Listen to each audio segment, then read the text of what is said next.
E aí, pessoal do curso do terceiro ano, tudo bem? Professor Fábio aqui agora para a gente tratar do módulo 25, que é o primeiro módulo da América do Sul.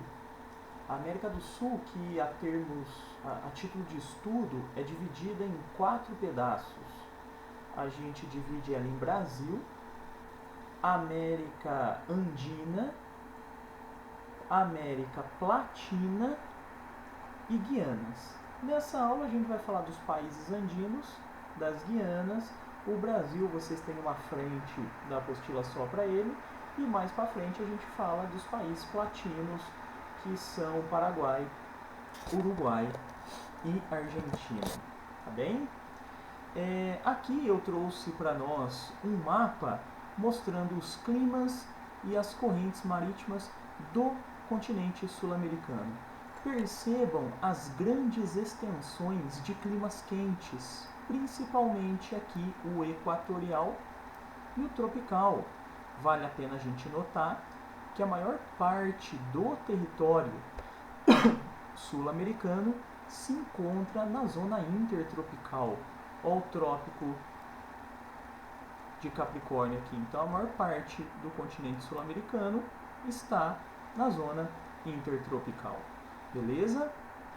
Outra coisa que eu queria notar junto com vocês é a presença das correntes marítimas. No caso, nessa aula que a gente vai falar das Guianas e da América Andina, a gente percebe aqui nas Guianas correntes quentes e aqui na América Andina correntes frias. No caso, a gente tem a corrente de Humboldt. Essa corrente, ela vai definir muita coisa, tá? A gente já sabe, a gente já viu esse raciocínio, que corrente fria dificulta a evaporação de água, né, do mar, vai dificultar a condensação, consequentemente diminui o volume de chuva. Nós associamos o deserto de Atacama, no Chile, aqui nessa região, à corrente de Humboldt. Também associamos a altitude, tá? Mas a corrente de Humboldt, são esses dois fatores. Eu tenho uma corrente fria associada a uma elevada altitude na formação do deserto do Atacama. Outra coisa interessante é que nessa região, na costa chilena e peruana, nós temos o fenômeno da ressurgência oceânica. O que seria a ressurgência oceânica? É o fenômeno onde o fundo do mar ele é revolvido por uma corrente marítima, né? Então a corrente marítima ela mexe o fundo do mar. Com isso, muita matéria orgânica, muito plâncton, acaba subindo e isso atrai muitos peixes. Então esse fenômeno da ressurgência favorece a pesca nessa região. Tá? É muito comum a pesca de salmão, que é um peixe típico de águas frias, por conta da corrente de Humboldt. Tá? Então a pesca é importante no Chile, é importante no Peru e é favorecida por essas condições. Ok? Com relação aos aspectos físicos, nós podemos dividir a América do Sul em 3 partes. Aqui, a oeste, o predomínio da Cordilheira dos Andes, um exemplo de dobramento moderno. Na parte central, nós temos as planícies e os altiplanos, que seriam áreas planas misturadas às montanhas, tá? E a leste, nós temos o predomínio dos planaltos.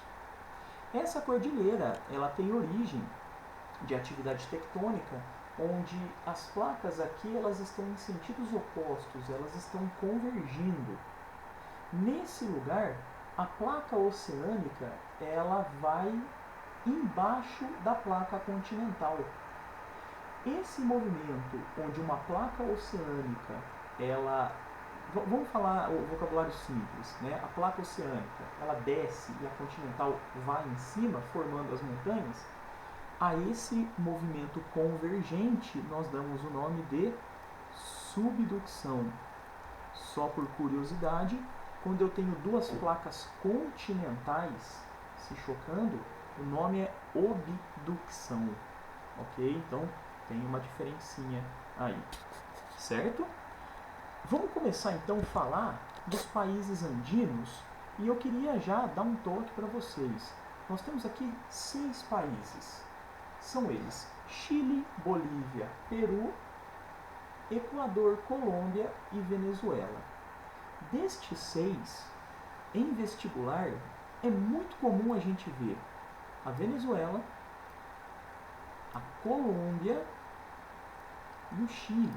Esses 3 vão ganhar a nossa atenção.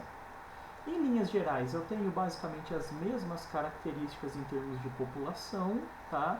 Um predomínio muito grande da população indígena, principalmente aqui na Bolívia, certo? E também no Peru. O crescimento vegetativo é alto, ainda existem altas taxas de natalidade, mas a mortalidade já está caindo. E nós temos aqui economias primárias. Com exceção do Chile, que já é um país industrializado, emergente, né, e a Colômbia, que está aí trilhando um caminho a passos largos para a industrialização, nós temos aqui países dependentes com a sua economia voltada do setor primário. Então a gente tem aqui a questão do cultivo do café, principalmente na Colômbia, banana no Equador, maior produtor de bananas do mundo, petróleo na Venezuela, as maiores reservas de petróleo, gás natural na Bolívia, metade do gás natural brasileiro quase vem dos bolivianos, e o cobre, destaque para o Chile que tem aproximadamente 30%, é muita coisa, 30% das reservas de cobre do planeta, tá? Mas o nosso destaque vai para aqueles 3 aí que a gente já anunciou. Então, da Venezuela, pessoal, o que é importante a gente saber? A Venezuela ela vem aí com uma herança muito grande da política chavista, né? Da política implementada pelo Hugo Chávez, esse bolivarianismo do século XXI, né? Que ele batizou de socialismo do século XXI, que é uma política anti-ocidental, é uma política nacionalista, mas que tenta se afastar principalmente dos Estados Unidos. Hugo Chávez ele já morreu, quem entrou no lugar dele foi o seu sucessor, que era seu vice-presidente, né, o Nicolás Maduro. E o Nicolás Maduro ele foi reeleito na última eleição com suspeitas muito fortes de fraude eleitoral. E é por isso que o líder da oposição no Congresso, o Juan Guaidó, se autoproclamou o presidente da Venezuela. Então lá existe uma briga política muito grande entre o presidente eleito e o presidente autoproclamado. Muitos países reconhecem esse autoproclamado como o presidente da Venezuela. Estados Unidos, tá? O Brasil, né? E tentam aí sacar o Maduro do poder. A Venezuela que passa hoje por uma crise muito séria, que é uma crise de abastecimento. Faltam produtos no supermercado, às vezes a galera tem até dinheiro, mas não tem produto, tá? E eu queria fazer uma relação com essa crise de abastecimento e com a questão do petróleo na Venezuela. A Venezuela, com o passar das décadas, foi se especializando na produção de petróleo. Então, só para você ter uma ideia, mais de 90% de tudo que a Venezuela exporta está relacionado ao petróleo. Ou é o óleo cru ou um derivado. E qual que é o problema disso? O problema é, quando o preço do petróleo está alto, igual era na década passada, ótimo, a Venezuela nadou de braçada. Eu lembro de reportagens mostrando a vida boa na Venezuela como exemplo nos tempos de petróleo caro. Só que o preço do petróleo vem diminuindo ano após ano. Os Estados Unidos começou a produzir petróleo, né, óleo de xisto. Então o preço do petróleo ele vem caindo. Ou seja, a economia venezuelana, que é voltada para o petróleo, acaba sofrendo com essa baixa de preços. Ok? No caso da Colômbia, a gente tem aqui um outro exemplo bacana que a gente precisa conhecer, mas agora voltado para a questão política militar. A Colômbia, que é muito conhecida por conta do narcotráfico, e aí você deve estar pensando, professor, você está relacionando Colômbia à droga, não é ficar estereotipando muito o país? De fato, se a gente pensar que a Colômbia está se industrializando, a Colômbia está entre os 3 maiores produtores de café do mundo, a Colômbia que tem um setor turístico muito forte, resumir Colômbia à questão da droga é estereotipar mesmo. Mas a Colômbia ainda é um grande produtor, principalmente de cocaína, tá? E a Colômbia tem também a questão das Farc.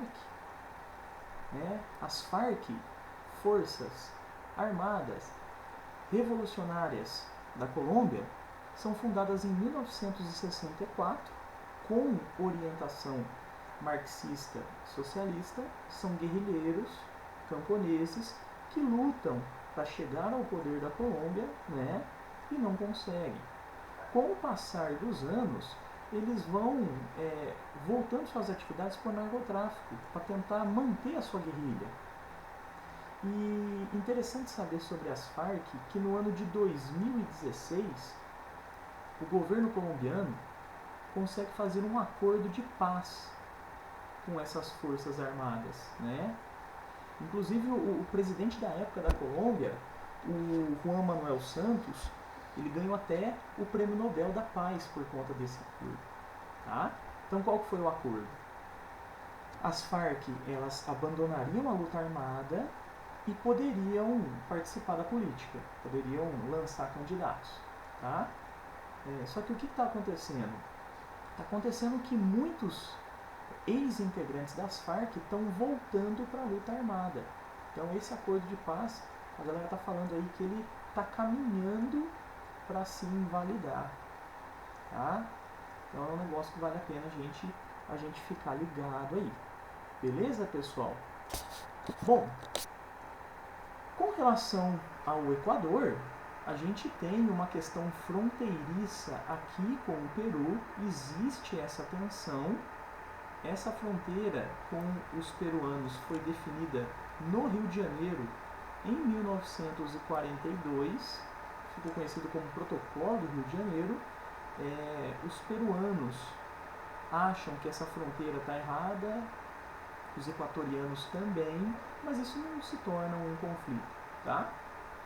O Equador, que é membro da OPEP, também é um grande produtor de petróleo, mas o seu destaque maior vai para a produção de banana, igual eu falei lá atrás. O Equador, ele adota o dólar como moeda, ele tem uma economia dolarizada, tá?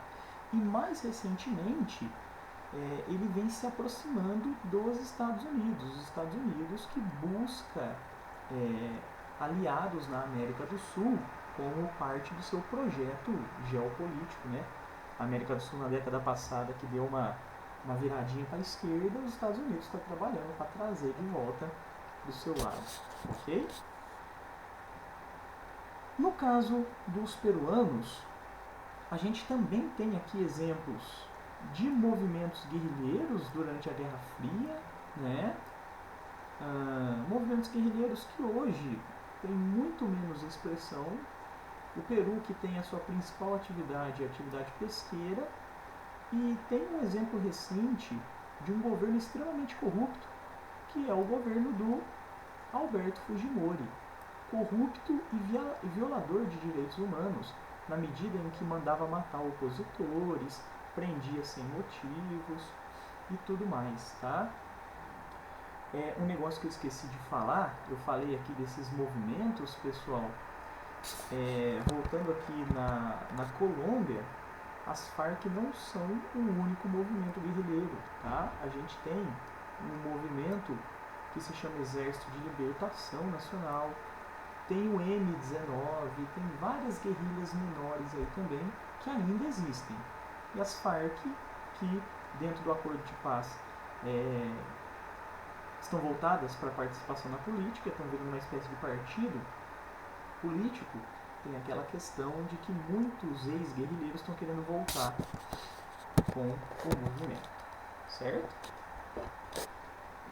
Bom, aqui na questão da Bolívia, pessoal, o destaque vai para a produção de gás natural, igual eu falei, quase metade do gás do Brasil vem da Bolívia. A gente tem na Bolívia também as maiores reservas de lítio do planeta, o lítio que é muito usado nas baterias dos eletroeletrônicos. E tem no governo do Evo Morales um governo extremamente representativo para a população indígena. Né? O Evo Morales que perdeu muito apoio ao longo dos últimos anos, porque praticamente metade da Bolívia não o apoia, que é essa região aqui que a gente chama de região da meia-lua, né? E mais recentemente a gente teve aquela questão lá da Bolívia, que o Evo Morales ele teve que renunciar por uma pressão da oposição e tudo mais, a oposição acusada de golpe, né? Então a Bolívia que tem uma política também bastante conturbada nos últimos anos, certo? A Bolívia que é parceira da Venezuela, agora não mais, né, por conta dessa troca de governo. No passado participou da ALBA, que foi uma alternativa à ALCA proposta pelos Estados Unidos, aquele papo lá de Acordo de Livre Comércio das Américas. Venezuela, Bolívia e Cuba propuseram a Aliança Bolivariana das Américas, tipo uma oposição à ALCA, né? A Bolívia, que é membro, participa do Mercosul, não é membro efetivo, mas participa dos acordos, não tem poder de voto, mas participa dos acordos, e participa também do bloco da comunidade andina. E a questão do Chile, pessoal, a gente tem que lembrar que o Chile é um país que tem um IDH elevado. Durante a ditadura do Pinochet, que foi uma ditadura extremamente violenta, o Chile se abriu para o capital externo e soube investir muito bem esse capital externo no seu país. Então o ganho social foi muito grande. O Chile pegou dinheiro de fora e aplicou muito bem na infraestrutura, na educação, na saúde. Então o Chile tem uma qualidade de vida muito legal. Tá? Essa ditadura do Pinochet, extremamente violenta, entra no lugar por meio de um golpe do Salvador Allende. O Salvador Allende que propôs muitas nacionalizações. Então o Salvador Allende, que entra no Chile no início da década de 1970, com um governo de orientação socialista, em meio à Guerra Fria, não demora muito para os Estados Unidos apoiar um golpe contra o Allende. Ele foi assassinado no dia 11 de setembro de 1973. Esse é o 11 de setembro que os Estados Unidos faz questão de esconder. Tá joia? O Chile que tem uma indústria muito forte, principalmente aqui na região de Santiago e Valparaíso, mas que também tem uma produção de vinho muito significativa, a pesca principalmente de salmão. A gente fala também da questão do turismo no Chile, o cobre não podemos nos esquecer. Tudo isso faz do Chile uma economia emergente bastante promissora, certo? E por fim, as Guianas, que no cenário econômico são pouco expressivas, essa aqui a antiga Guiana inglesa, essa aqui a antiga Guiana holandesa, já se tornaram independentes de Inglaterra e Holanda. A Guiana francesa permanece uma espécie de colônia da França. A gente chama de território ultramarino. Então quem manda na Guiana francesa é o Emmanuel Macron. Então os guianeses eles votam na França e conseguem eleger uma espécie de governador, tá? Como curiosidade, pessoal, eu tenho duas coisas aqui. A primeira é uma questão territorial, que é a questão de Essequibo. Essa parte aqui que é a região de Essequibo, ela é disputada tanto por Suriname quanto por Guiana. É uma região muito rica em minérios. Tá? E a Guiana Francesa tem um centro de lançamento de foguetes, que é o Centro Espacial de Kourou.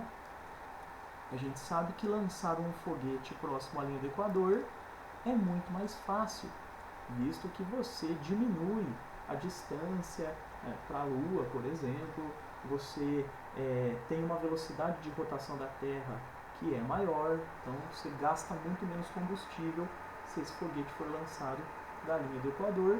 A França tem um centro de lançamento e tem também um território na Amazônia. Portanto, o Emmanuel Macron ele pode sim dar palpites sobre a Amazônia. Beleza, pessoal? Então é isso aí. Próxima aula a gente continua a América do Sul.